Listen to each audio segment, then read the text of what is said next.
Safeguarding the Church of England has changed considerably in recent years and is likely to continue changing in the foreseeable future. New policies and procedures are making churches safer, but have also brought a significant amount of administration for churches. Safeguarding Dashboards is addressing this challenge by making life simpler for safeguarding officers, and it's free to churches in participating dioceses. The dashboard is based on the latest Church of England policies and practice guidance. So don't think of the dashboard as being something else that churches are now expected to do. Rather, think of it as a really useful tool which is helping churches with tasks that they already ought to be doing. Safeguarding Dashboards has been designed to display a clear and simple dashboard on a computer or a mobile phone or a tablet. The dashboard overview page allows authorised users to see the current status of safeguarding at a glance.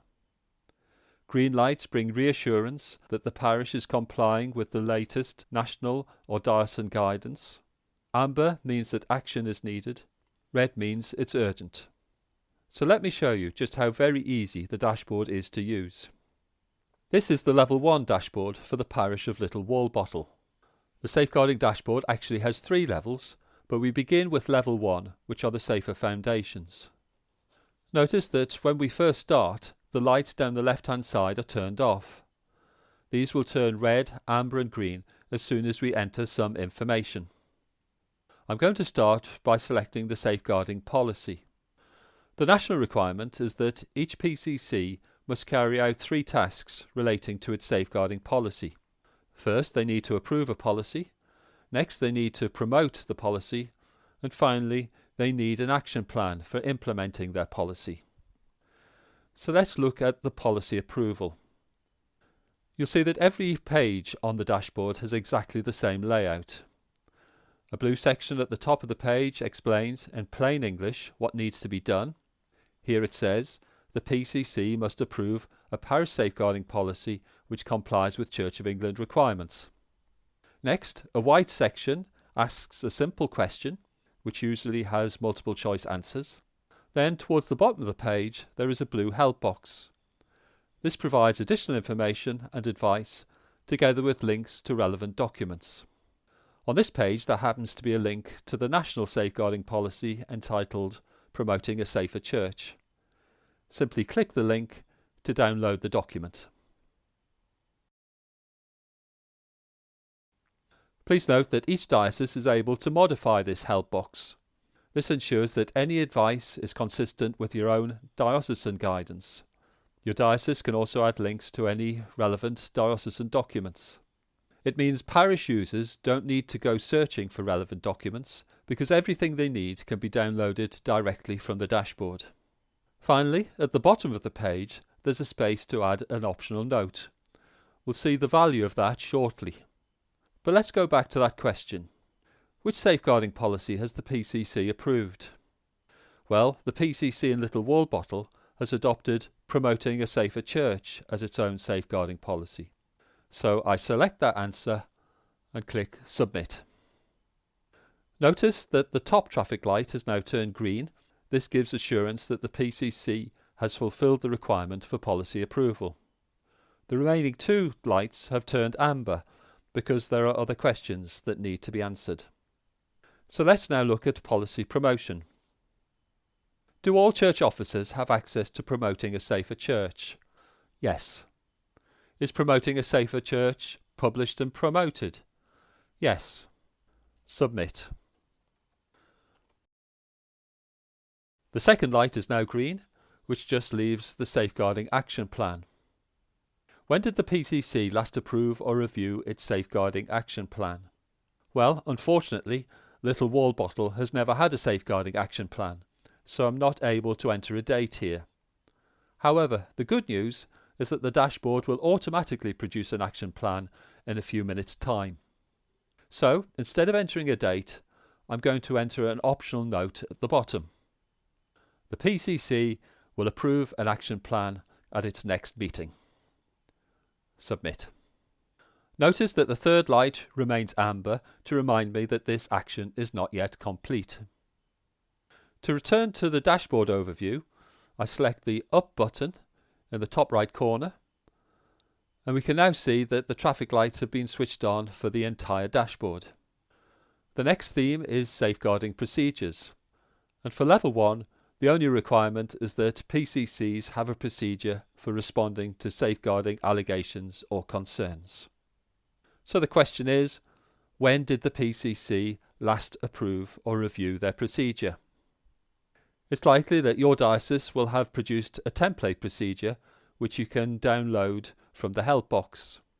In the case of Little Wall Bottle, the PCC approved a procedure back in November. Submit. That turns the light green, and if we go back to the overview, that light is now green too. The last theme we're going to look at is safeguarding roles, and the red light indicates that at least one of the actions for this theme is urgent. Here you see the 3 safeguarding roles that a PCC must appoint. The terminology used here is that used by the National Safeguarding Team. However, some dioceses use alternative names for these roles. For example, your diocese might call safeguarding officers safeguarding coordinators, or DBS administrators might be called identity verifiers. But don't worry, the dashboard will use the name that your diocese is most familiar with. Parish Safeguarding Officer. When was the current Parish Safeguarding Officer appointed? Well, that was in 2017. Have all the safer recruitment steps been completed? Yes. Submit. Now to the Churchwardens. The red light indicates that this is urgent. Are Churchwardens aware of their safeguarding responsibilities? Well, if they're not, the help box has a link to a single sheet which summarises their responsibilities. So I can click the link, download the sheet, and then print it off or email it to the Churchwardens. Having done that, yes, the Churchwardens are aware of their safeguarding responsibilities. Which just leaves the DBS administrator. Yes, the PCC has appointed at least one DBS administrator. 3 green lights mean that all the actions for safeguarding roles are now complete. Therefore, going back to the dashboard overview, we have a green light there too. As you can see, we're now halfway through the Level 1 dashboard, and so far it's only taken us just over 5 minutes. It'll only take a few minutes more to answer the Level 1 questions relating to training for key roles, displayed information, reviews and reports. But I want to finish this video by showing you 2 extra features which can be found at the bottom of the dashboard overview. I mentioned earlier that the dashboard can automatically produce an action plan for discussion and approval by the PCC. Simply select Send me the action plan, confirm that you're sure, and within a few seconds your action plan will arrive by email. So here is the Level 1 action plan for promoting a safer church that I have just received in my email inbox. If it doesn't arrive within a minute or so, it's worth checking your spam folder. It uses the same red, amber and green lights that you see on the dashboard. However, in the action plan, we've added the letters R, A and G, just in case you prefer to print it or copy it in black and white.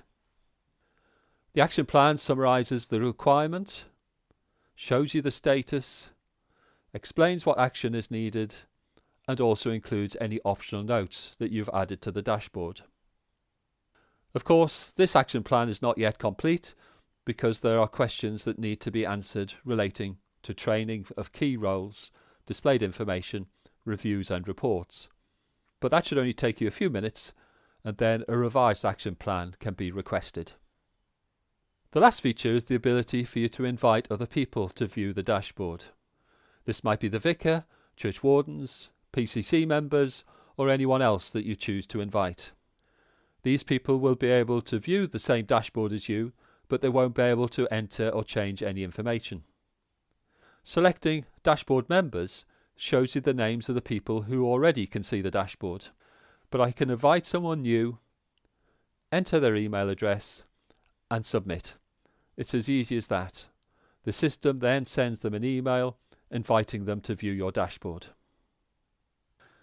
And so, in conclusion, the key features of the Safeguarding Dashboard are an overview page that shows you the status of safeguarding at a glance, 3 levels which help parishes to prioritise their work, explanations of what needs to be done written in plain English, all the information, advice and relevant documents in one place, automatic reminders when recurring tasks need to be completed, and a safeguarding action plan that can be produced at any time at the click of a button.